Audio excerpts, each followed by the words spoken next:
Canadá, começa agora mais um Pode Deixar.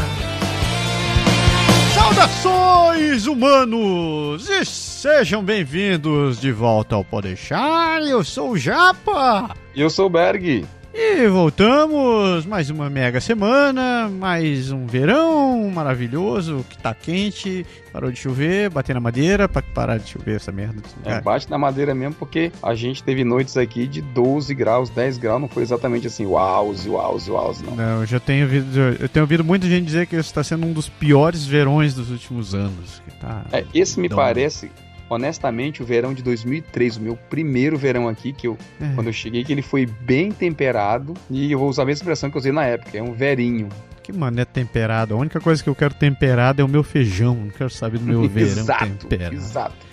Programa de hoje, programa de 157, nós vamos falar sobre criando filhos bilíngues, dúvidas dos pais, como fazer para os filhos aprenderem, para eles não perderem o português, para eles conseguirem melhorar o português e outras cositas más. E hoje a gente tem convidada.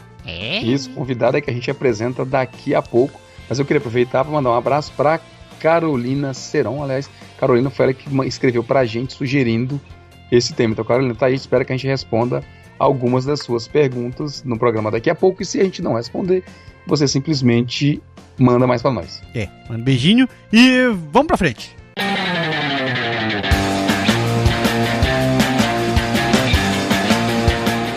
Vamos ser honestos, quando a gente pensa em viajar, qualquer centavo economizado é lucro. Afinal de contas, a gente quer mesmo aproveitar o passeio, não é? Mas tem uma coisa que a gente sempre pensa em deixar de fora, é o tal do seguro viagem, não é verdade? Você sabia que 1/3 das pessoas que viajam acabam com algum tipo de intoxicação e acabam tentando se automedicar para não ter que perder o passeio? Você pode estar dizendo, mas nunca é tão grave assim. Pois saiba que 25% das pessoas que contratam o seguro realmente acabam precisando dele. E o melhor, quase 100% das despesas são reembolsadas pelas seguradoras. Daí você diz, poxa, eu vou pagar uma grana num seguro que eu poderia estar usando para comer bem ou fazer compras. Olha, sobre isso eu vou te dizer o seguinte, uma simples consulta médica em uma clínica ou hospital no Canadá pode custar $1.500. $1.500. Sabe o que mais? Se você precisar ficar internado, são quase $3.000 por dia. E no final das contas, tudo isso porque você resolveu economizar pouco mais de $1 por dia. $1, porque esse é o valor inicial de muitos dos planos. E eu aposto que você não sabia disso. No Canadá agora a gente trabalha com os melhores profissionais do mercado que estão aqui para conseguir o plano que melhor se enquadra na sua necessidade. Por isso, se você tem uma viagem prevista, seja para o Canadá, para o Brasil ou qualquer outro lugar, não deixe de consultar os nossos serviços primeiro. Faça uma cotação gratuita e conheça as vantagens que a gente oferece. Acesse agora www.canadagora.com/seguroviagem e garanta tranquilidade na sua viagem. Fellas, let's hit it! Ha! Fellas, let's hit it! 1, 2, 3, 4. E voltamos para o tema do programa que está todo mundo esperando hoje. A gente vai falar sobre criar filhos bilíngues. Vamos contar um pouco, compartilhar um pouco das experiências que a gente tem tido todos esses anos aqui, morando no Canadá. E hoje a gente tem uma convidada para poder dar um parecer um pouco diferente desse papo de cueca que só fica nós dois aqui, né? Então, diretamente dos Estados Unidos, de Santa Clara, a gente tem aqui Luciana Peixoto. Tudo bem, Lu? Tudo bem, e você? Tudo tranquilo. Lu, você é pedagoga, sim, tem 2 filhos e se educou os 2 a falar em português e inglês também, né? Sim. O inglês eu deixei para a escola fazer e o português é aqui em casa. Eu e meu marido, nós damos conta do português aqui. Teu marido também é brasileiro? Sim, brasileiro. Então eles mais ou menos que seguiram o mesmo estilo que aconteceu comigo e com o Berg, né? Então, sim. Berg tem 2 moleques, os 2 nasceram no Canadá, mas... Conta, Berg, por que eu tô contando a tua vida? Fala aí. Não tem problema. Bom, muito simples, a gente colocou uma regra no começo, que aliás eu acho que é essencial, a Lu vai poder falar como pedagoga talvez daqui a pouco, mas a gente colocou uma regra básica de que em casa só se fala o português E a única vez que a gente quebra essa regra é quando a gente tem um anglófono, um francófono, sei lá, alguém de outra língua que a gente não tem outro jeito de fazer, que a única forma de comunicar com a pessoa é em francês ou em inglês ou o que for, e aí a gente troca de língua para poder fazer isso. Mas regra geral é português. E quando eles começam, às vezes, a falar o francês dentro de casa, eles tentam falar em francês dentro de casa, a gente simplesmente corta, assim, instantâneo. Então a regra de básico é: aqui é português, e nem digo aqui em casa, mas na verdade digo entre a gente o máximo possível em francês, em português. Então se eu estiver num restaurante, se eu estiver na rua, no shopping, pode ser em qualquer lugar, se eu não estiver falando com nenhum francófono, com ninguém de outra língua, a gente fala entre si em português. A gente usa outra língua por questão de respeito e de se fazer compreender se tiver outras pessoas. Aqui em casa foi uma maneira semelhante também. A única diferença é que o Matsuru nasceu no Brasil, mas como ele chegou aos 5 anos no Canadá, ele já foi direto para a escola. E como a gente morava em Quebec na época, ele acabou sendo alfabetizado em francês. Mas em casa a gente sempre insistiu para que a gente só falava português. Se ele quisesse assistir alguma coisa na televisão, ele só tinha a opção de assistir em português ou em inglês. Então o francês a gente insistia de que a escola tinha que cuidar disso, o dia a dia da vida dele tinha que cuidar desse negócio. Como foi a tua adaptação, Lu, com as crianças? Seguiu mais ou menos esse padrão também? Sim, e o que eu vejo com todas as mães e pais que eu converso é que tem que ter essa disciplina, porque eles vão resistir, eles vão querer falar apenas inglês, porque os amigos da escola, da rua, eles só falam inglês. Então, é uma questão de disciplina e insistência, como vocês dois disseram. Se você não tiver isso, o português não vai ficar. E oferecer também materiais e tudo que puder, para eles lerem e falarem, oportunidade de falar com os familiares no Brasil, e com um grupo de brasileiros, que eu acredito que vocês fazem parte também, não é? Mesma coisa também, né? As crianças, assim como a gente insistia para que ele falasse português dentro de casa conosco, quando a gente se encontrava com um brasileiro era a mesma história. Tipo, nada de ficar falando francês com as crianças. Eles só acabavam virando pro francês quando tinha uma criança que não falava português ali, que falava francês ou que falava inglês. E é engraçado isso daí, porque aconteceu naturalmente com eles. Não foi algo que a gente chegou a insistir. Quando aparecia um coleguinha que não falava português, aí todos eles mudavam pro francês, né? Isso é bem natural, não tem muito o que dizer. O que eu acho importante nesse nosso começo de papo é trazer o pessoal a questão da preocupação. Acho que no começo, quando tantos pais que chegam com filhos novos aqui, como foi o caso do Massaro, quanto, no meu caso, os pais que os filhos nascem aqui, eles têm um certo medo, um certo receio de que se a criança tiver muito contato com o português, que eles não vão conseguir aprender a outra língua, que eles vão ter dificuldade de aprender outra língua, o que não é verdade, né? Então tem muitos pais que começam a colocar o francês no meio, no meu caso aqui o francês, pode ser o inglês, no meio da história, ou tentar falar na outra língua com as crianças, como numa pressa para acelerar algo que para eles vai acabar sendo natural. Assim, você não tem que ter medo do outro idioma, porque ele vai acabar aprendendo. Assim, tipo assim, ele passa 4 horas em casa e volta no fim do dia. Ele passa mais 3 horas com você e depois vai dormir. Então ele passa 4 horas em casa e passa 12 horas no outro idioma. Então você não precisa ter medo, a proporção é muito menor. Você tem que batalhar mesmo, como você estava dizendo, é para que a língua materna nossa, no caso o português, ela persista, né?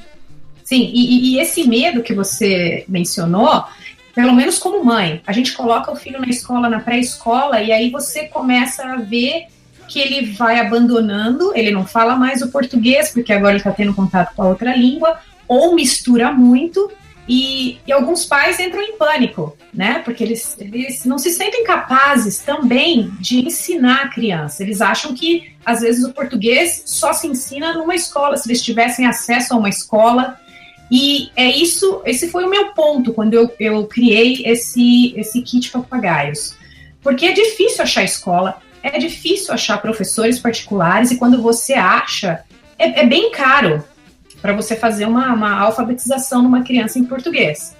Então, o que não é muito comum para nós brasileiros é o conceito de homeschooling, que é você mesmo aplicar esses conceitos de como se ensina o português, que todo mundo aprendeu na escola, mas é claro, tem essa ideia de que só o professor pode fazer. Mas na situação que a gente se encontra, num ambiente bilíngue, quando você já está falando com o seu filho, é possível agora você mesmo ensinar em casa esse primeiro passo, que é a alfabetização em português. Já que você falou do Kit Papagaio, ele foi um produto que você criou, né, buscando ajudar esse público brasileiro que está com dificuldade de ensinar o português para os filhos, né? Fala um pouco como é que você trabalhou para criar esse modelo, né?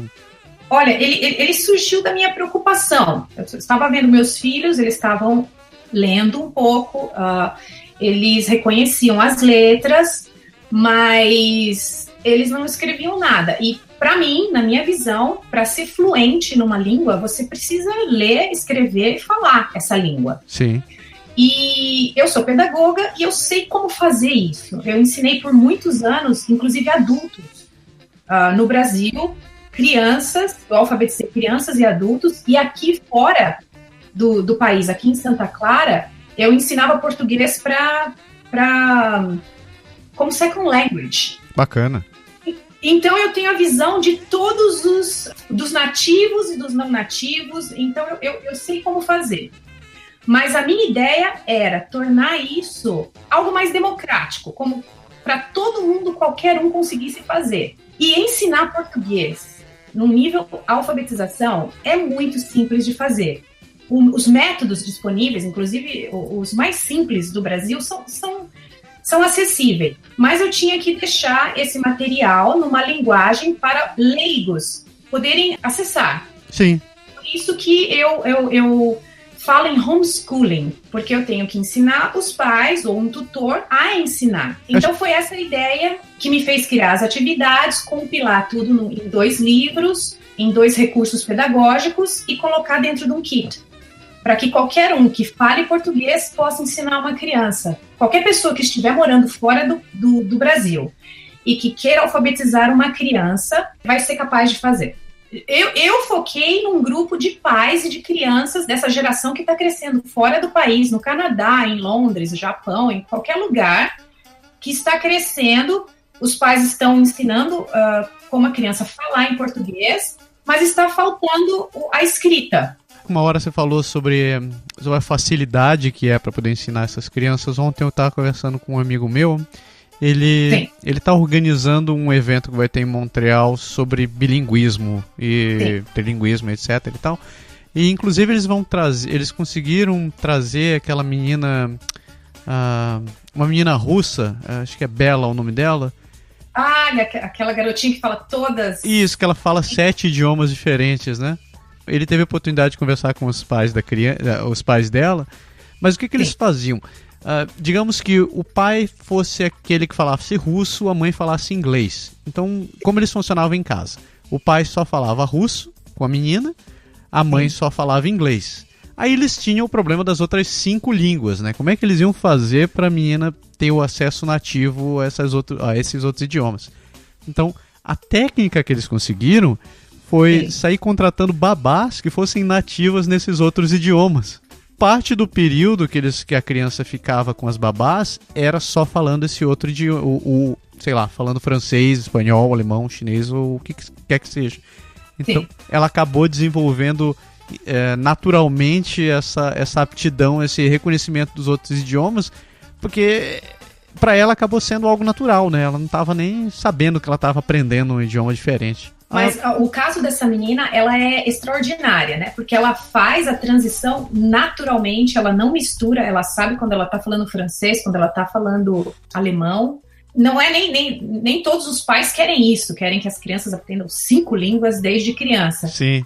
Eu vejo que muitos, se a criança tornar-se bilíngue, português, francês ou português, inglês, é um grande passo, porque ela sendo fluente em 2 línguas, a terceira e a quarta começa a vir mais fácil para ela. é mais fácil para aprender. É verdade. Deixa eu te perguntar um negócio, eu acho que tu deve ter experiência nisso daí. Eu vejo muitos pais de crianças, os pais são brasileiros, então a criança tá morando, sei lá, tá morando no Japão, tá morando na Inglaterra, morando aqui no Canadá ou nos Estados Unidos. Os pais não tivessem se preocupado em investir muito no português das crianças. As crianças têm aquele português funcional, misturam incrivelmente o outro idioma, sai aquele português, como é que a gente chama? Português de gringo, né? Que elas falam. Por que você acha que isso acontece? Isso foi exatamente porque os pais deixaram a criança mais à vontade, não insistiam para ficar fazendo essas correções? Sim, também, porque não insistiu, por medo, como você mencionou também, às vezes é medo de ensinar errado, ou de que a criança vai confundir e na escola vai ter problema, a professora vai reclamar. A criança bilíngue, quando ela vai para a escola, realmente, algumas têm algum atraso. Elas não falam muito, são mais tímidas ou demoram mais para responder, ou se elas já estiverem escrevendo na outra língua também, pode trocar letras. E aí pode ser um problema. Mas é uma questão de falar com a professora, né? Falar que na sua casa você quer que ela seja bilíngue e você está trabalhando nisso. E isso realmente se resolve. Mas até os pais conseguirem ficar confortáveis com essa situação, muito no meio do caminho acabam desistindo. E tem também os pais que pensam, ele nunca mais vai voltar para o Brasil, ou eu não tenho mais família para contactar, e não vê interesse em que a criança aprenda nem mesmo a língua que a mãe ou o pai fale. Porque é uma pena, né? Porque como você falou, quando você acaba sendo bilíngue, você acaba desenvolvendo uma habilidade natural para aprender outros idiomas, e eu já andei lendo também que você tem facilidade para aprender coisas quando você acaba dominando mais de um idioma também. Sim, você tem imagine, falando, os seus filhos, eles falam, vão aprender o francês, eles vão poder ler a literatura e autores franceses, e vão poder ler qualquer coisa em francês, vão poder ler autores e publicações em português. Mais tarde vão ter acesso à produção científica em inglês. Então, você imagina o potencial que você está ensinando essas línguas para os seus filhos. Professor que virou prof, que virou pro e que já virou tio e tia muitas vezes. Eu já vi vários relatos de pais dizendo que os filhos realmente demoram para começar a falar. Quando você tem filhos que estão expostos a um bilinguismo, a um trilinguismo, eles parecem que demoram um pouco mais para começar a falar. E os pais ficam preocupados com isso, de que não quero que meu filho tenha problemas de fala, então eu só vou manter ele, como é que diz, stick to one language, e eu vou deixar ele só exposto a um idioma, não quero que ele se estresse com isso. Você acha que é uma bobeira isso?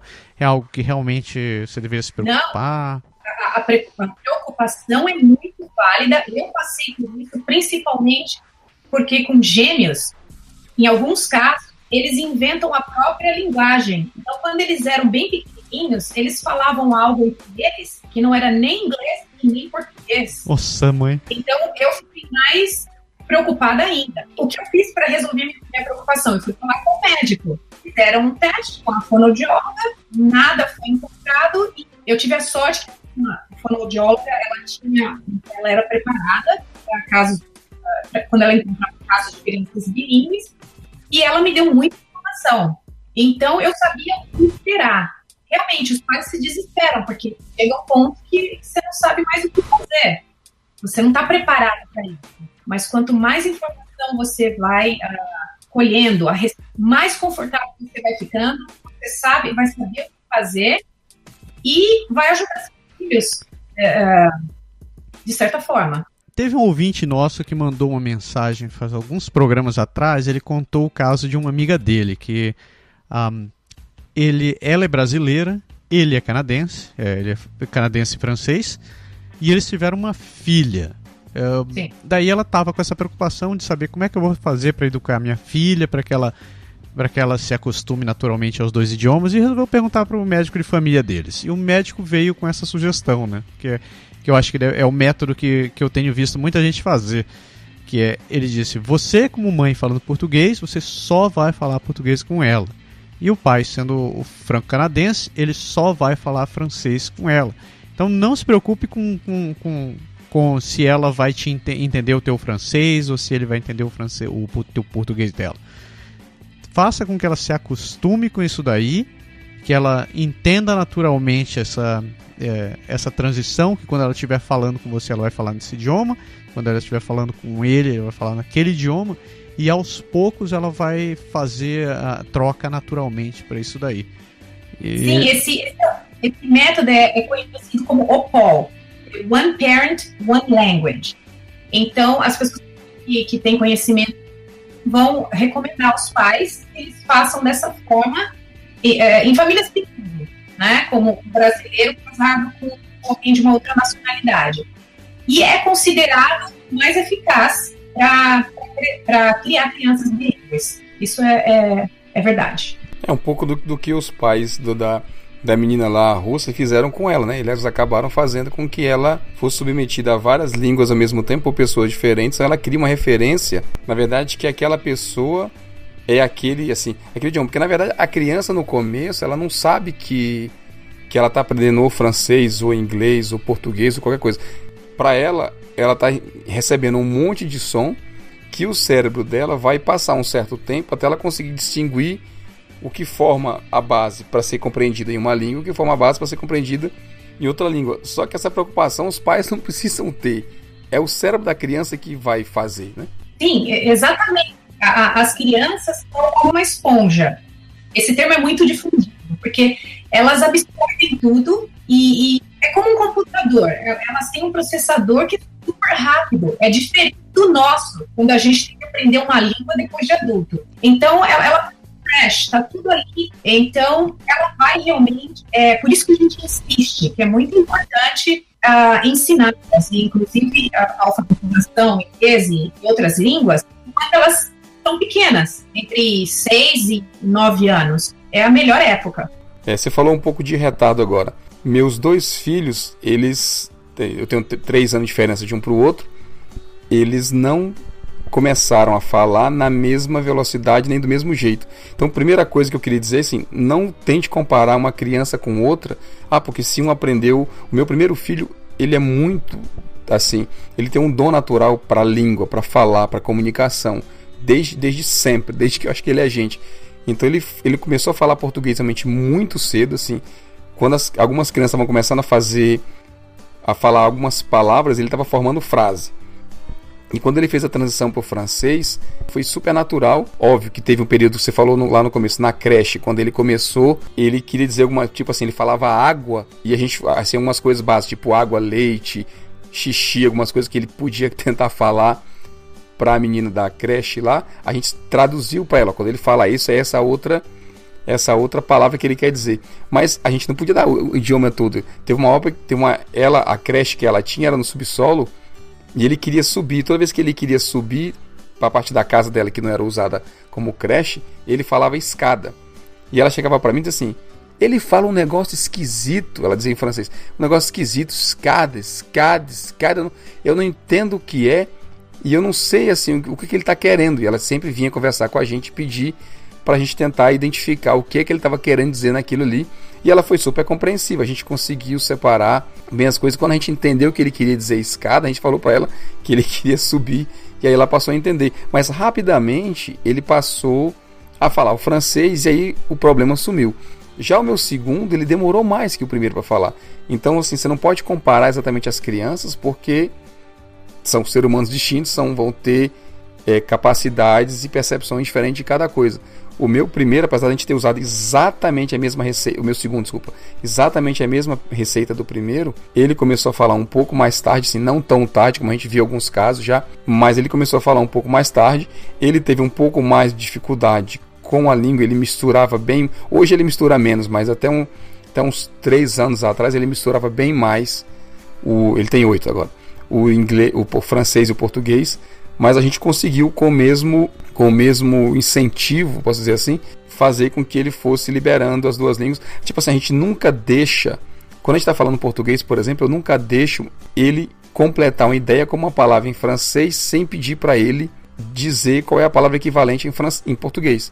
Às vezes ele não sabe qual é, a gente ensina, mas às vezes quando a gente sabe que ele já escutou e que ele já usou e que ele, às vezes não lembra porque ele não usa muita palavra, a gente vai dando dicas, tentando fazer ele pensar em português, o que ele está ouvindo da gente, até ele conseguir chegar naquilo ali. Então, assim, eu só queria deixar jogar essa bola para ti, Lu, da questão de você não comparar as crianças, não pensar que eles são... que todo mundo vai aprender rápido, todo mundo vai aprender devagar, você não pode colocar numa regra. Sim, e eu vou até... no meu caso, eu tenho gêmeos, eu espero, as minhas expectativas é que eles estejam sempre no mesmo nível. E nunca foi. Demorou um tempo para dar, o outro demorou mais para falar. Um gosta mais de falar em português, o outro prefere e responde em inglês, a não ser que eu peça para ele em português, aí ele responde. Então, um tem um vocabulário muito bom, então vai ter essas diferenças também. E eu vejo como algo incrível. Eu falo um assunto inteiro em português, ou pergunto alguma coisa em inglês, e ele responde em português, com eloquência, e me lança a pergunta, às vezes, em português, depois volta para o inglês. Então, esse vai e volta natural é muito bom de ver, é bem interessante. Sabe que eu notei algo interessante? O Matsuru, a gente ensinou, ele fala português naturalmente, ele é... Como é que chama isso daí? O português dele é a língua materna dele. Ele também fala francês, ele foi alfabetizado em francês e ele foi alfabetizado em inglês. Então esses três idiomas ele não tem dificuldade nenhuma, assim. Ele lê livro em português. A escrita dele é um troço meio bizarro, porque ele usa a gramática do francês para escrever, então às vezes ele tem uns problemas de gramática que eu acho que até o brasileiro tem, que é aquele negócio de saber quando você usa G ou J, S ou C ou cedilhas. Masculino e feminino é um grande problema para ele, né? Isso é um inferno.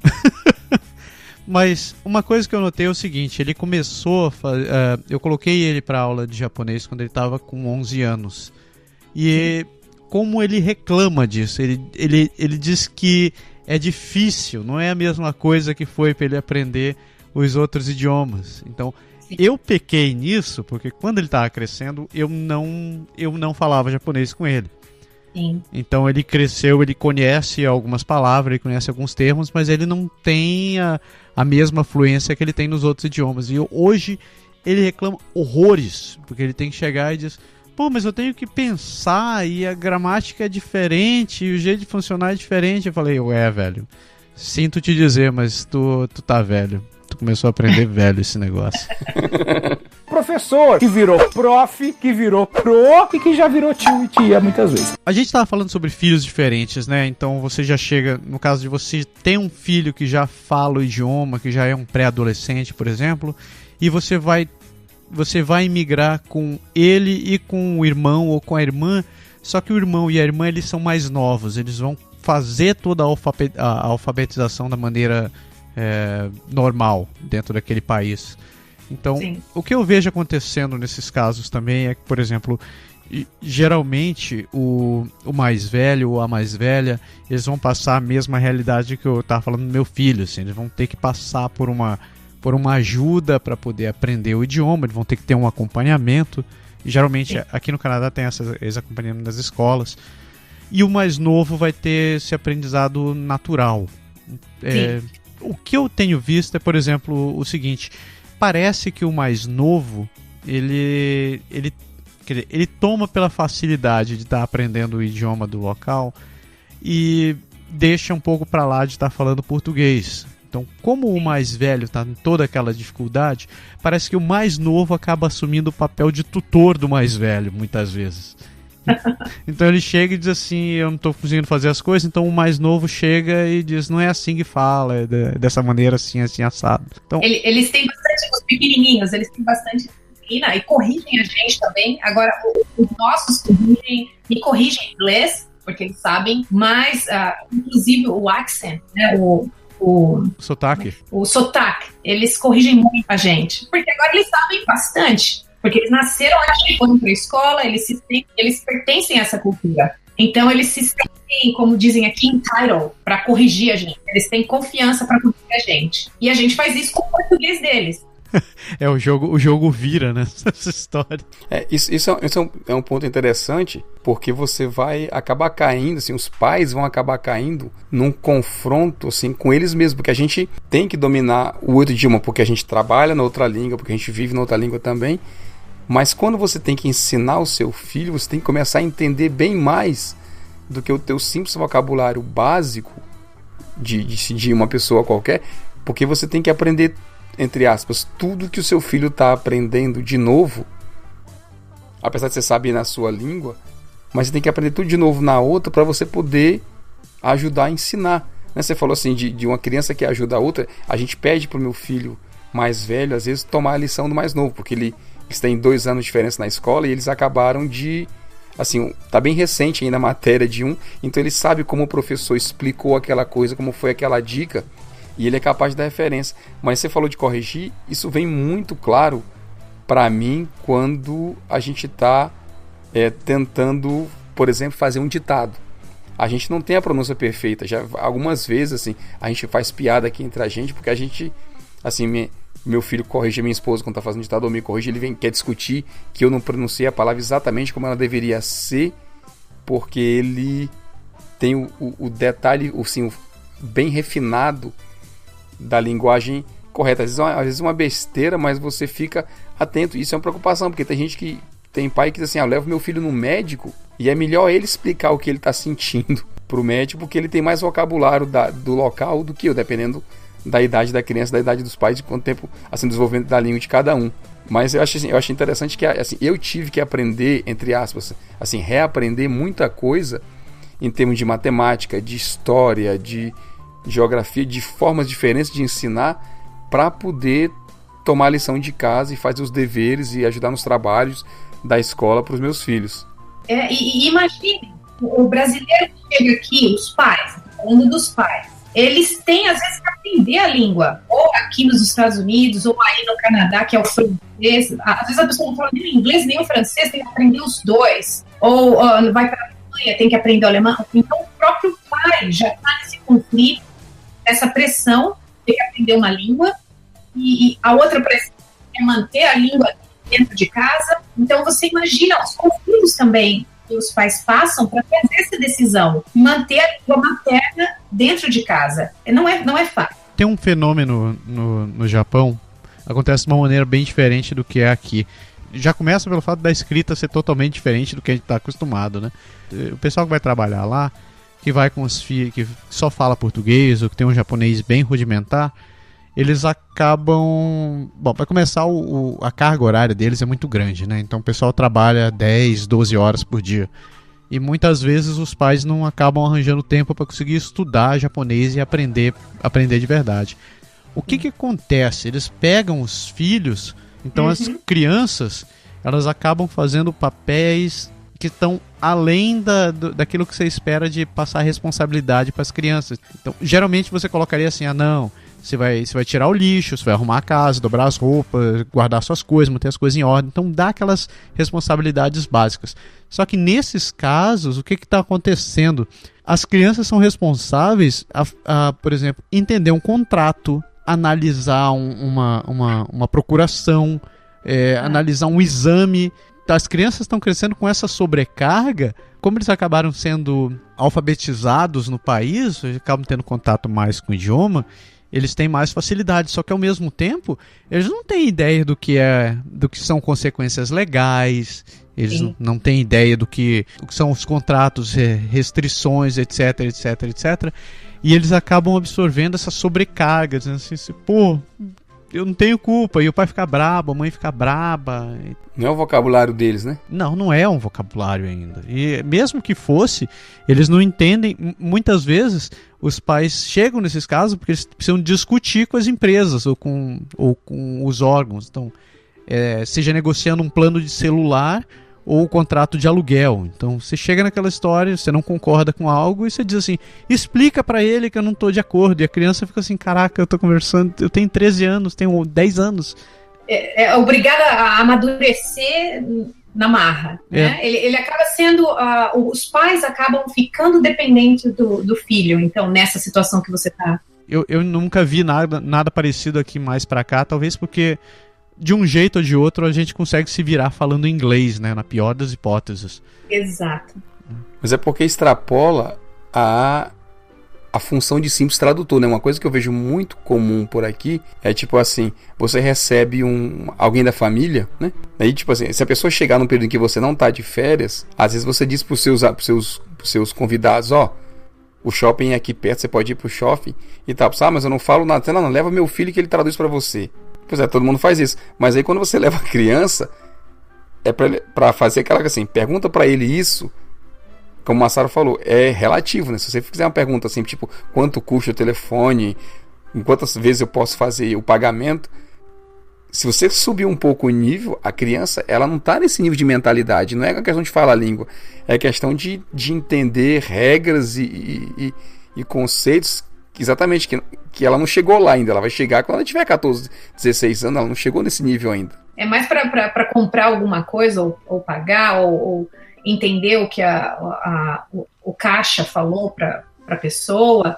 Então eles estão lá, eles fazem uma tradução básica, pequena, mas não dá para ser reliable, né? Não dá para confiar neles. Sim. Por isso que todo mundo numa família vai ter que aprender a língua do local. Imprescindível se você quiser ser independente. É correto o pai aproveitar o filho para aprender outro idioma? Eu vou dar um exemplo.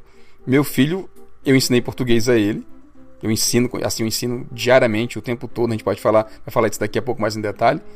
E ele aprende francês na escola. O meu inglês, ele tem um nível, sei lá, intermediário, talvez.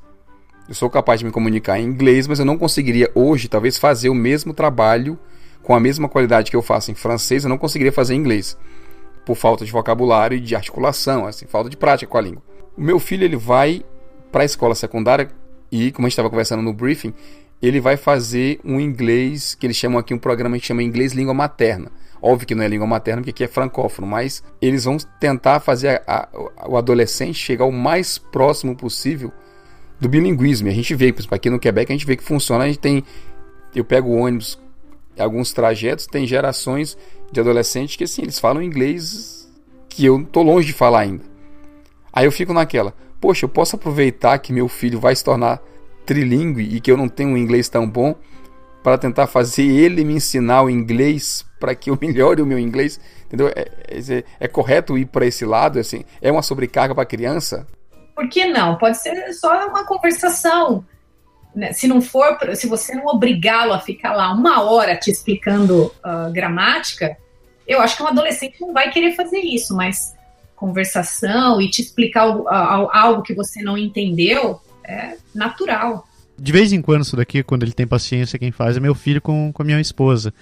Ela tem mais dificuldade com o inglês, então de vez em quando ele acaba assumindo o papel de tutor com ela e diz, não, vamos conversar em inglês agora.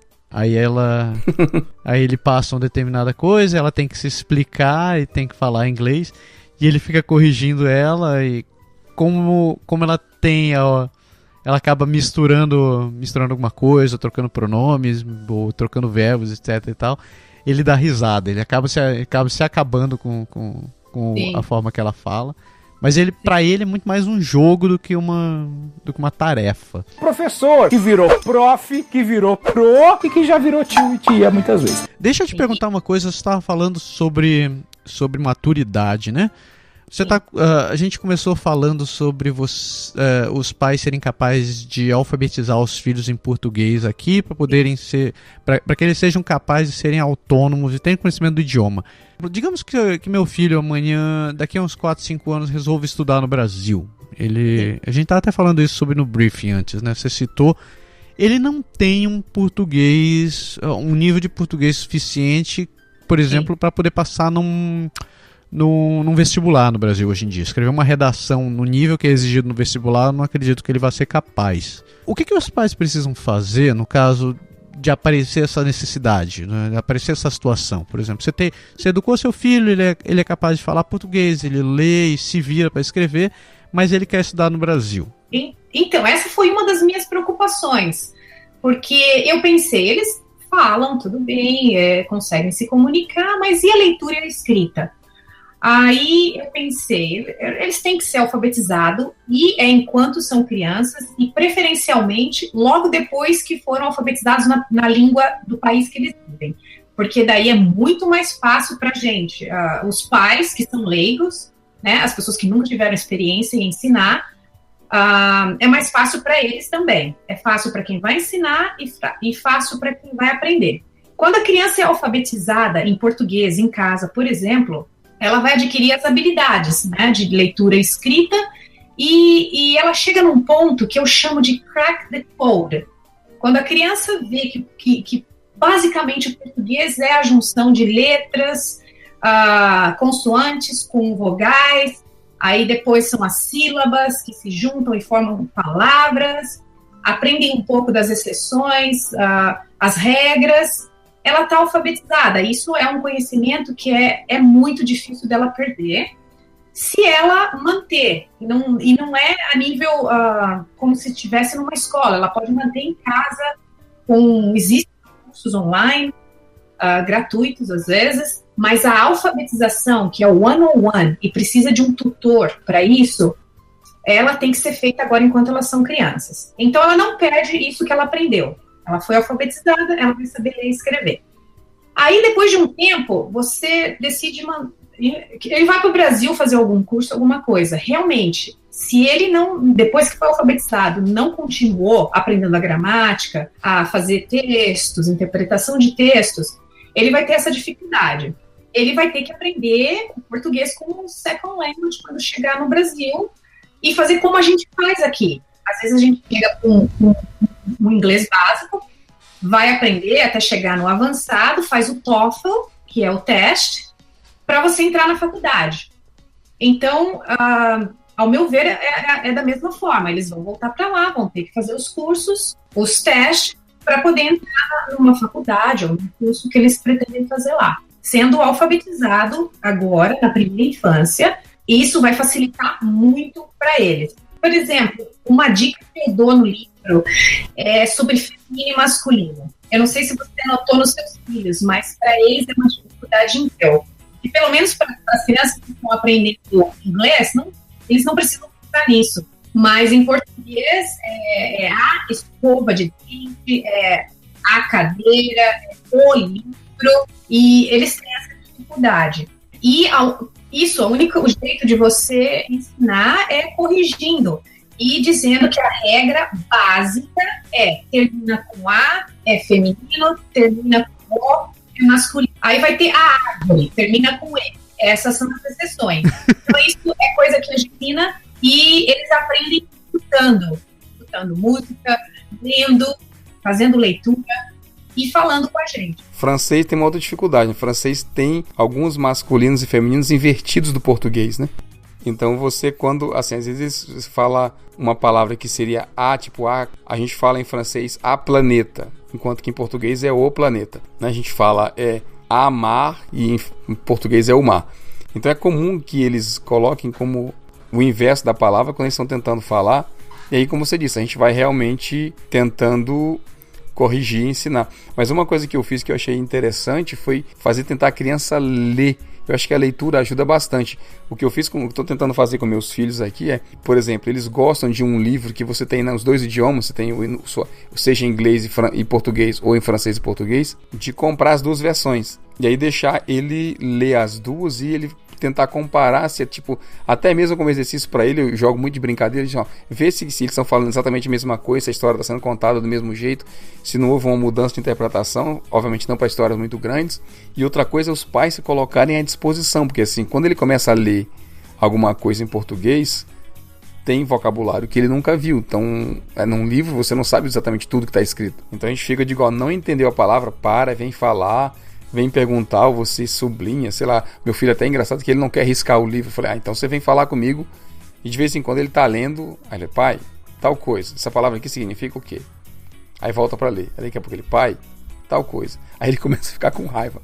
Mas eu não aguento, tenho que parar não sei quantas vezes. E, paciência, assim mesmo, faz parte de você aprender um outro idioma, de você tentar acumular vocabulário. Exato. E não tem pressa. porque um momento uma aula bem dada, é o que eu me lembro com uma aluna, quando eu era aluna, uma aula bem explicada, bem dada, ela não sai nunca mais da sua cabeça. É melhor do que correr, porque você tem pressa de alguma coisa. É como você tem. Você para, você explica, porque em português o mar é masculino e continua lendo, é assim mesmo. É estar disposto a ensinar. Porque é um aprendizado constante, né? Assim, como eu estava dizendo, a gente ensina o tempo inteiro. A gente está falando, está ensinando. Às vezes, talvez seja até considerado um pouco chato, mas eu pelo menos, eu invisto bastante. Assim, tudo que a gente conversa, errou, eu corrijo, não entendeu, falou a frase errada, eu dou exemplo de outro, eu jogo a ideia de conceito. Tem coisa que é bem diferente mesmo de uma língua para outra, e você tem que contextualizar e tem que fazer a criança entender. Então eu estou o tempo todo, seja quando a gente está no carro, seja quando a gente está conversando, quando a gente está na hora do jantar, a gente está sempre ensinando. E outra coisa que eu faço, que eu queria que vocês comentassem, não sei se vocês fazem a mesma coisa, é que quando eu ensino a matéria da escola ao meu filho, eu tento ensinar nas duas línguas para que ele tenha referência da outra. Então eu uso a língua para fazer ele aprender matemática, para fazer ele aprender história, para fazer ele aprender qualquer coisa. Eu estou chegando e conversando com ele, ou eu estou ensinando ele uma lição, e a gente fala, sei lá, das formas geométricas. Ele está falando de quadrado, de triângulo, de ângulo, de, sei lá, de retas, de linhas, polígonos. Todas essas palavras que eu acabei de dizer em português, ele está estudando em francês. Às vezes elas são bem similares, às vezes elas são bem diferentes. Então eu vou ensinando, eu faço uma pergunta a ele, e eu jogo a palavra em português, eu jogo a palavra em francês, eu volto para a palavra em português, e ele vai meio que me respondendo. Quando eu falo em português, ele me responde em português. Quando eu falo em francês, ele me responde em francês. Mas eu faço ele praticar as duas palavras para ele acumular vocabulário nas duas línguas. Foi a forma que eu encontrei de tentar jogar o máximo possível de informação para ele. Idioma, para mim, é como se fosse musculação para o cérebro. Se você para de exercitar, você perde ele muito rápido. Sim, e os estudos comprovaram. Quanto mais você aprende línguas, não tanto quanto criança, como adulto, tanto quanto adulto, é uma forma de evitar doenças como Alzheimer. Isso. E é provado. Isso é importante, porque eu já ouvi falar também que profissionais de TI têm uma ótima chance de desenvolver o Alzheimer. Acho que eu vou continuar trabalhando com idiomas. Falando de erro agora há pouco, sabe uma coisa que eu achei interessante? Uma das coisas muito comuns quando a gente encontra as crianças brasileiras aqui que se encontram para brincar de qualquer coisa, eles têm a tendência a querer brincar no outro idioma. Porque quando eles estão na escola, eles aprendem a brincadeira, sei lá, o que a gente chamava de pega-pega, né, ou de pica-esconde, ou de sei lá o que, bandeira, e eles chamam de nomes completamente diferentes, porque é o que eles aprendem com o nome da outra língua. Não é mesmo quando você está jogando carta, está jogando baralho, os naipes são diferentes, as formas são diferentes. Então, as crianças têm a tendência a se juntar, mesmo os brasileiros, se juntam 3 brasileiros para brincar, e eles vão brincar em francês, porque é o que eles estão mais acostumados a fazer. E a gente tenta dizer, vocês, só tem brasileiro aqui falando, então tenta falar em português. Mas eu não sei o nome da brincadeira, eu não sei como é que explica as regras. Os pais têm que ter paciência de chegar e sentar e dizer, isso aqui chama, sei lá, pega-pega, e você vai fazer tal coisa, e você explica a mesma coisa que eles já sabem na outra língua, e ele vai acumulando vocabulário. Exatamente. E é como eu falei antes, uma aula bem dada, 10 minutos você perca explicando uma brincadeira, pega-pega, por exemplo, que é o tag, em português, usando todo o vocabulário em português, é riquíssimo. Isso não se perde. Professor que virou prof, que virou pro e que já virou tio e tia muitas vezes. Eu queria fechar com uma pergunta para ti, Lu. Eu queria saber o que você recomenda, assim, de regra geral. Os pais que estão indo morar no exterior, vão se tornar uns imigrantes expatriados e querem que os filhos não percam o português. Eles querem que a criança seja capaz de se comunicar, seja independente pela razão, se eles tiverem parentes no Brasil ou não, mas eles só querem dar essa oportunidade para a criança poder se desenvolver. Então, a primeira coisa, você saiu do Brasil, seu filho nasceu aqui, já veio pequeno, continue falando inglês, ou se você está grávida, já decide ali, decidir que vai falar falar português também deveria ser uma decisão que vem desde cedo. Porque quanto mais você fala do berço, mais vocabulário e mais natural vai ser o aprendizado. Então, falar com uma criança em português, manter o português em casa, em grupos sociais, ou pelo Skype com os familiares, é essencial, é o número 1.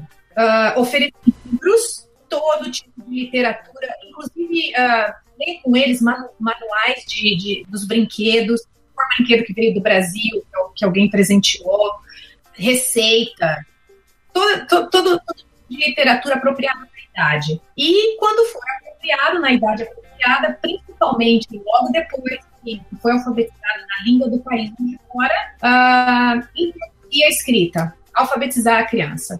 Bacana. E sempre continuar incentivando, né? Ah, sim, não parar por aí, porque a língua é viva. E se você não praticar, ela entra em coma. Ela fica ali, você tem que falar. Ótimo. Lu, foi um prazer fantástico estar aqui contigo. O prazer foi meu. Seria bom se você pudesse voltar, porque eu sei que esse assunto é recorrente. Sempre tem mãe, pai trazendo situações sobre como educar os filhos, dúvidas de como estar educando os filhos. Seria muito bom se você pudesse voltar em outras oportunidades para a gente poder estar conversando. Lembrando, quem está escutando a gente, não deixe de conferir o produto, o Kit Papagaio, desenvolvido pela Lu. O link está aqui na descrição do post. Se você estiver escutando no programa de podcast da sua preferência, não deixe de acessar o canadagora.com e clicar no link do post. Você pode acessar direto no www.kitpapagaios.com. Não deixe de conferir. Lu, de novo, muito obrigado pela tua participação. Obrigada a você. E continuamos com o programa.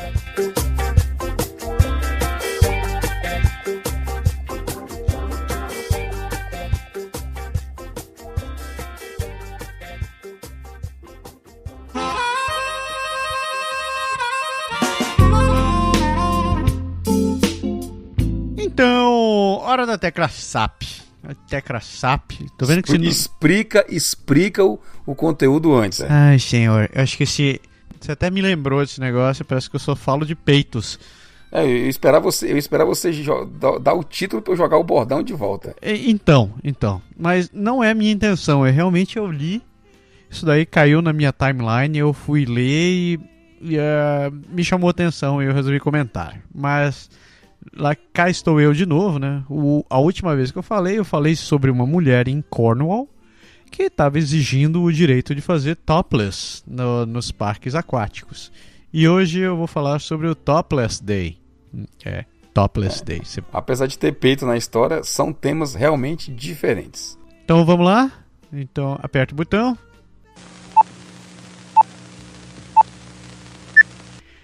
So, what I'm going to talk today is something that came up in my timeline, and that was really unexpected. Or, I don't know, maybe I'm accessing too much stuff related.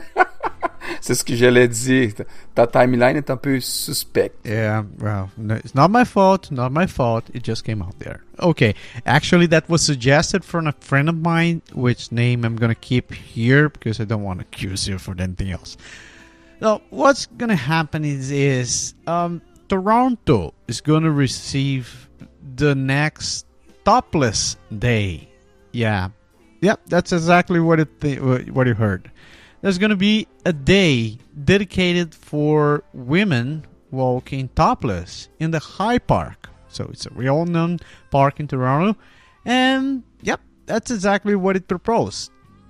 In fact, the Topless Day, it's not something new. It started in 2007, and it's initially a project or movement that started in the US, and now it seems to be becoming something worldwide. It basically, well, what I understood from the website, you can go to gotopless.org and read more about it, but it's a movement where women are demanding the right or walking topless no matter where.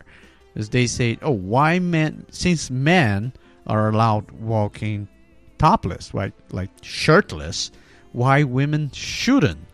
So the whole thing is behind this.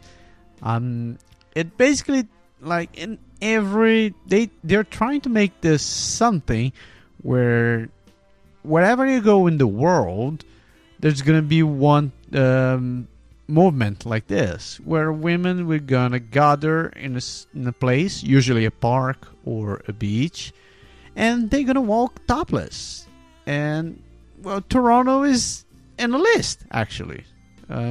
Today, they're still trying to find which day it's going to be, when it's going to be exactly, but at what time, actually. But the day is already decided. It's going to be next August 26th in the High Park, exactly at the Maple Leaf Garden.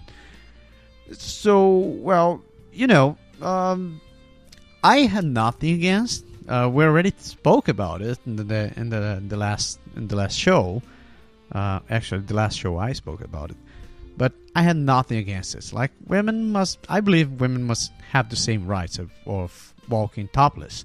The only thing I think is maybe where our society is still like too much under prejudiced terms so far. So we still have too many people from generations that grew up believing that women should cover themselves. And I don't know if I'm more into that because I'm basically, well, as you know, like, part of my heritage is I'm part Indian or native Brazilian, and native Brazilian women walk topless. So I always saw, as we call in Brazil, the Indians. We always saw the women like topless, walking topless. So for me, it was always something natural. Of course, I know that I grew up knowing that women should cover themselves walking, whatever they were, and because we have this sexuality from the women body, so everything the women does has this sexual bias, maybe, and I believe it's a little complicated. What do you think, Berg, my dear? Oui, comme tu avais dit tantôt, on a déjà discuté un peu dans cette question. Je ne rentrerai pas à nouveau dans les mêmes contextes pour qu'on se répète pas trop dans la dernière émission qu'on a parlé de ces sujets-là.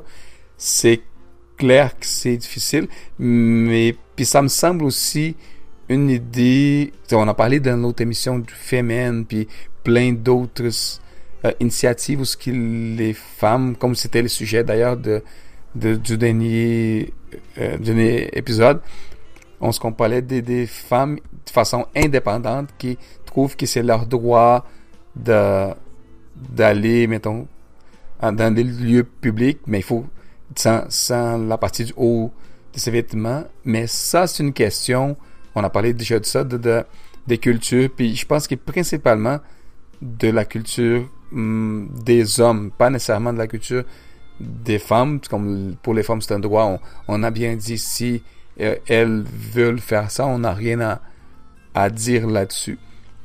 Mais je trouve intéressant, c'est l'idée en arrière de ça, c'est l'idée de faire de ça un événement, puis de choisir une place importante dans une ville, puis inviter les femmes à adhérer au mouvement, puis à faire ça. Ça veut dire que c'est un événement, j'imagine, qu'eux autres, ils doivent choisir des villes comme Toronto, comme New York, comme peut-être des places au Brésil ou ailleurs pour faire ça. Ici, il faut que ça tombe vraiment dans l'été, c'est important. Il faut... je voulais pas faire des mauvaises blagues, mais j'espère que ça soit pas une journée froide, parce que c'est dommage pour les filles. Même nous autres, quand il fait froid, on met la partie du haut de nos vêtements parce qu'on n'est pas bête d'aller rester dans le froid pour rien. Je pense que j'espère que le mouvement soit un succès, que ça répond à leurs besoins, à ce qu'ils autres ils sont en train de penser et de vouloir comme cause. Par contre, je me demande, c'est la même question qu'on a discuté un peu dans l'autre émission, c'est si elles vont pas frapper de problèmes avec les lois de chaque place où est-ce qu'elles vont essayer de faire cet événement-là.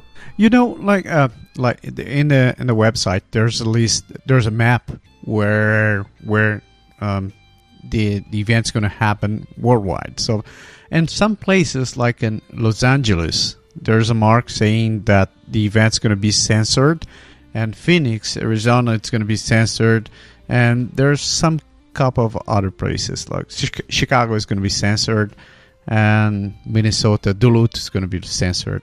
Oh, actually, it's going to happen in Montreal too. It's going to be in the Monument Saint-Georges-Étienne-Cartier at the Avenue du Parc.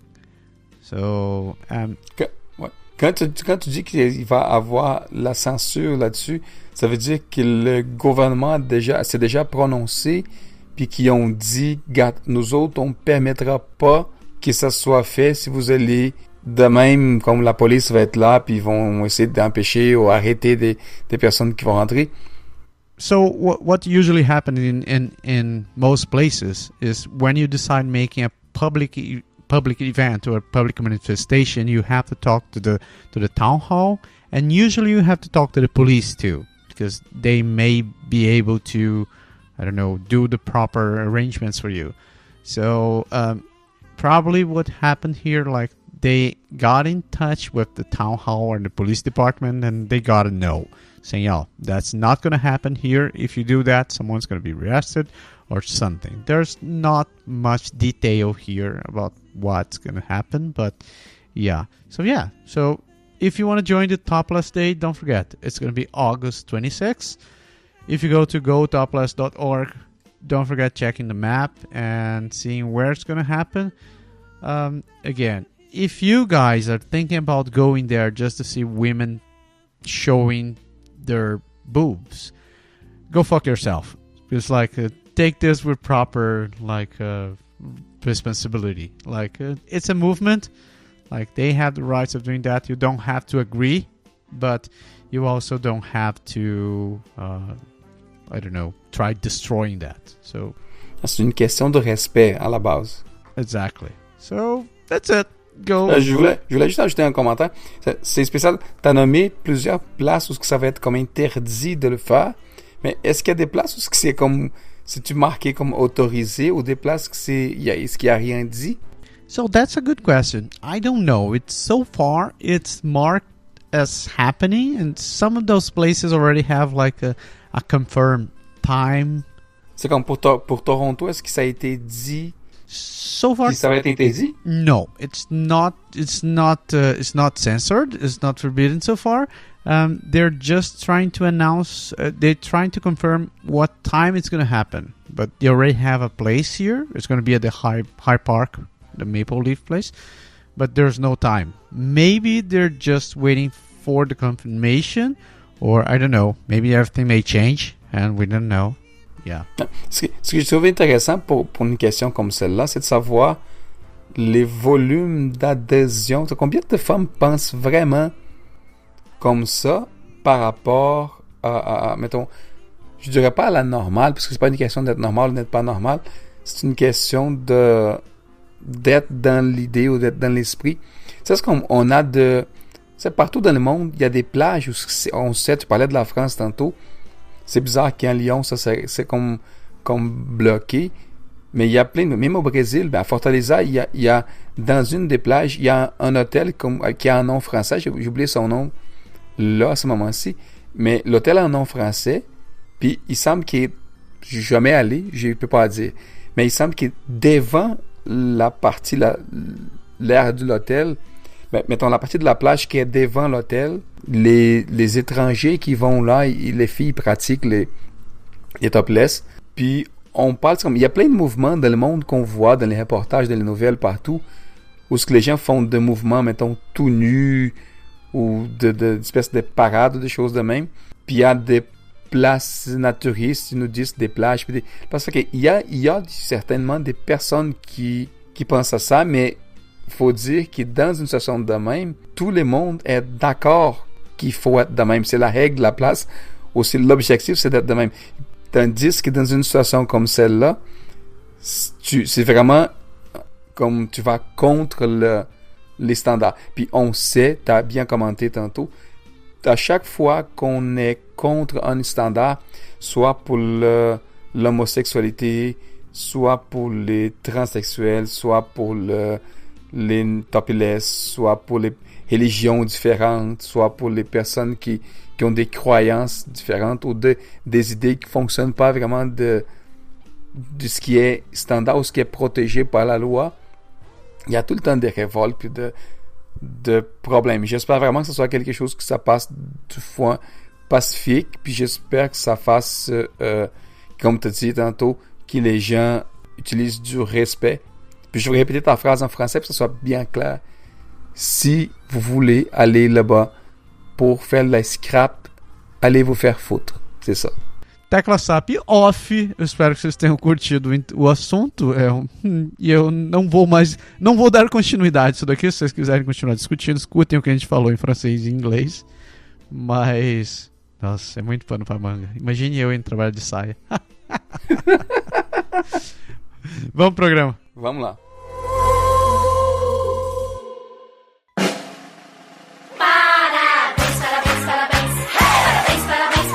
Aniversariante pra começar. Você ouviu a música da Galinha Pitadinha no último programa? A gente já tinha alguns pedidos, algumas, não vou dizer reclamações, mas algumas sugestões um pouco menos delicadas, dizendo assim, troca este diabo desta música, pelo amor de Deus. Eu preferia a música da Galinha Pitadinha. Talvez eu coloque Parabéns Crioulo na próxima vez, nunca sei. Eu vou continuar cada vez variando. A gente fica assim, fica uma temporada, um pouquinho, algumas emissões com esse tema, depois a gente muda pra outro, depois a gente volta e vamos passear pelas cantigas de aniversário. Os cantigas.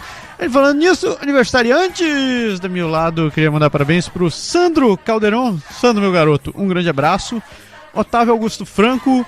Pra Kitty, um abração pra você, minha querida. Tudo de bom. Sua semana, seu ano seja fantástico. Que seus dias sejam mais quentes aí em Vancouver. E venha passear por Toronto. Venha morar aqui. Venha para morar na capital. A capital te espera. E para fechar a minha lista, eu quero mandar um abraço também para Juliane Gomes Machado. Um grande abraço para essa galera. Feliz aniversário. Tudo de bom. Eu sei, queria aproveitar e mandar os parabéns também para Kitty. Beijão para você. Parabéns. E como o Massaro falou agora há pouco, seja feliz, muitos anos de vida. Pra Quebec eu sei que você não vem, então não vou nem pedir nada, não. Do meu lado temos Antônio Tafarel, Luiz Henrique Costa e Ana Cláudia Zatoni.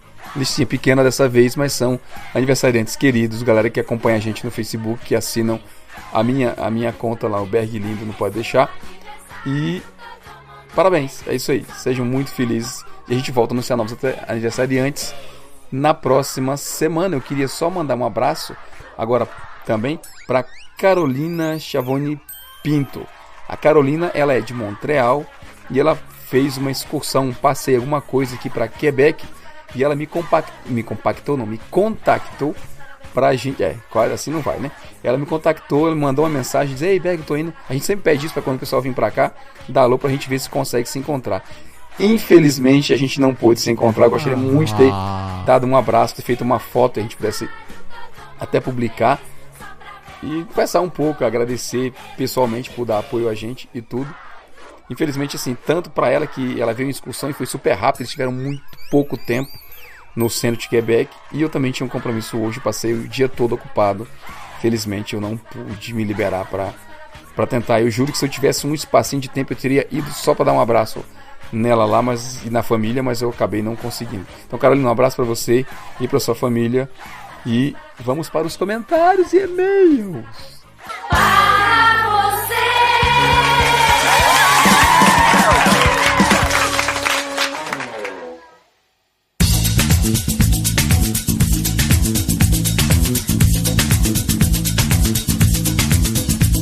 Meu Deus, pequenos e-mails brotando aqui. Meu Deus do céu, primeiro e-mail é gigantesco. Quem nos escreve? Mensagem do William Oliveira. Eu vou começar mantendo a tradição de ler as bombas gigantescas. É isso aí. Ele começa o seguinte: olá, amigos. Jabe Berg, foi uma grande surpresa o programa 155 com a entrevista do Quebec Internacional, com as dicas da Janaína e a Paloma somado aos questionamentos como vocês fizeram. Juntando tudo, formam informações valiosas para quem irá concorrer a essas tão sonhadas vagas de emprego. O programa 156 também foi muito esclarecedor. Com os exemplos feitos, deixa bem claro quanto realmente irá sobrar do salário no bolso e mantém o cara com o pé no chão no momento de negociar o salário. Eu sei como é. É bem isso. Me desejem sorte. Boa sorte. Boa sorte, meu cara. Ele continua dizendo, não poderia deixar de comentar. Agora que eu não deixo de escutar nenhum programa. Quero ver. Complemente isso daí. A última parte que vocês discutem um tema em inglês e francês é muito bom. Principalmente para quem está treinando os ouvidos como eu. É muito interessante ouvir inglês do Japa e o francês do Berg em suas melhores performances. E a bagunça que faz em nossa cabeça com essas mudanças de idioma em tempo real é sensacional. Melhores performances? Fale pelo Berg, eu não tenho o que falar no meu inglês aqui. Ele continua dizendo, nos tira da zona de conforto e bota o cérebro em modo te vira aí, fazendo com que o modo de aprendizado seja mais natural. Eu não sei se é muito natural esse negócio dessa zona que a gente fica fazendo, mas realmente é um bom exercício. No pior caso, permite a galera que só fala inglês de escutar o inglês e da galera que está interessada no francês de escutar o francês. E aí você faz a tecla SAP mesmo durante o programa. Em vez de você fazer a tecla SAP, você faz a tecla OFF, quando você não está interessado na outra banda da língua. Ou como a Lu falou durante o programa, né? Continue exercitando o cérebro com idiomas, que isso ajuda a prevenir o Alzheimer. Exato. Deixa eu ver, o William continua e-mail dizendo, pra mim está funcionando perfeitamente, eu consigo entender os dois. Ótimo. Vamos começar a falar mais rápido para aumentar o desafio. Vamos acelerar e começar a colocar gírias agora. Espero que isso seja um incentivo para aqueles que estão aprendendo os dois idiomas ou ainda vão começar. Vocês estão de parabéns pela inovação e criatividade desse quadro e em manter o Podeixar tão bom. Muito obrigado. Valeu mesmo. Gostei também do novo formato do podcast no YouTube. Vocês poderiam pensar na possibilidade de fazer no formato de vídeo. Num canto da tela o Japa e no outro o Berg. Isso daria um trabalhão, não brinca. Mas fica a ideia. Quem sabe mais pra frente uma próxima temporada. A gente já gravou um assim, na verdade. Tem um único que a gente gravou lá pra trás, em que a gente gravou realmente os dois com um vídeo assim, mas realmente dá mais trabalho, dá um trabalho porque a gente vai ter duas edições. A edição de vídeo realmente é um pouco mais complexa, a gente não quer entregar material de má qualidade, então realmente a gente está investindo em outras prioridades nesse momento, mas quem sabe, a gente nunca perde a ideia. O que a gente pode tentar prometer é o seguinte: se eu for a Ottawa a qualquer hora dessa, ou se você vier por aqui pro Quebec a qualquer hora dessa, a gente grava um junto e liga a câmera ao mesmo tempo, e aí a gente grava direto. Vai, o próximo é teu. É isso aí, então vamos lá. Diego Neto Magalhães, ele fala: boa noite. Pela praticidade hoje, seria interessante vocês postarem os podcasts no YouTube, tá vendo? Além do mais, dá para ouvir com uma velocidade maior que encurta e muita duração do podcast. Obrigado. Ou seja, ele está dizendo que a gente fala demais e que o podcast é muito grande, então ele quer escutar mais rápido. Aliás, eu estava escutando o Jovem Nerd esses dias e teve um dos participantes do Jovem Nerd que falou para eles que escutava em 1.5 ou em 2 e o Azaghal ficou puto. Ele falou assim: como é que pode? Isso é um desacato, é um absurdo, eu não aceito. Como é que pode você, prata da casa, vai dizer que escuta? Galera, eu escuto podcast também às vezes acelerado, dependendo do podcast, nem tanto, mas vídeo já escutei muito acelerado no YouTube, realmente para poder aproveitar mais o meu tempo. Diego, obrigado pelo comentário, brincadeiras à parte. Só como dica, se você quiser escutar o programa acelerado, você pode usar um programa de podcast. Se você usa Android, eu recomendo muito que você use o Player FM, é um tocador de podcasts, e ele tem essa opção de você tocar os vídeos, os podcasts mais acelerados. Então você pode tocar ele 1.2, 1.3, ele fica até... Nossa, tô testando aqui, ele vai rápido mesmo. Nossa Se senhora. você escutar em 4, meu amigo, você é realmente um gênio. Ele vai até 5 vezes mais rápido o seu programa. Se você conseguir assistir esse Vai negócio. ficar aquele negócio assim. Não vai. Então, tudo isso para dizer que a gente não vai diminuir o tamanho dos programas. Né? É isso aí. Próximo e-mail. Ao contrário, né? Com esse quadro que a gente adicionou, ele tá aumentando. Tá ficando maior esse programa. Valeu, Diego, obrigado. Próximo, Rodrigo Patrizzi Borges, Rodrigo, que continua escrevendo pra gente. Rodrigo, obrigado mais uma vez por estar escrevendo. Ele diz: como sugestão do programa, gostaria de escutar mais sobre emprego público no Canadá. Sei que vocês já falaram sobre isso, mas talvez um programa focado nesse setor renda ainda bastante conteúdo. Tá anotada a sugestão. Ele diz: abraço. Um abraço para você também, Rodrigo. Valeu. Rodrigo, valeu. Massa. Massa é você. É verdade, obrigado.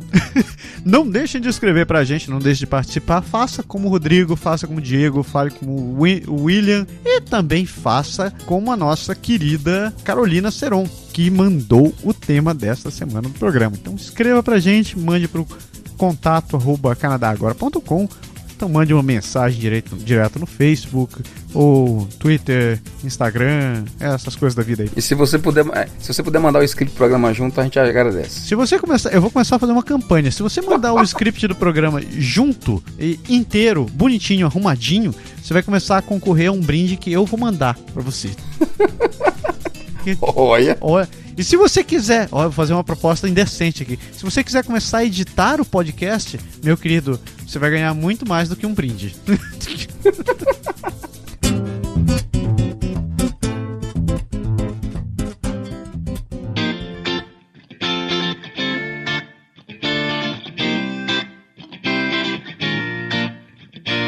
Chega por hoje. Chega esse programa. Chega por hoje. Vou jogar a bola pra você. Temos um programa. Missão cumprida? Temos um programa, querida Juva Lauer. Missão cumprida? Missão dada é missão cumprida. E bota... É isso aí. O programa tá ficando mais comprido ainda. É verdade. Vamos nessa. Obrigado, galera. Valeu. Continuem com a gente. Acessem os nossos canais. Procure a gente lá no Canadá Agora. E saibam que tem muito mais lá do que simplesmente esse podcast e esses dois caras que nos falam. A gente tem um monte de gente colaborando, tem um monte de artigo onde você vai ter bastante informação, então aproveitem que a gente está lá para ajudar vocês. É isso aí e vamos nessa. Ótima semana para todo mundo e a gente se vê semana que vem, se tudo der certo, com mais um Pode deixar. Valeu, pessoal. Abraço. Tchau. Tchau.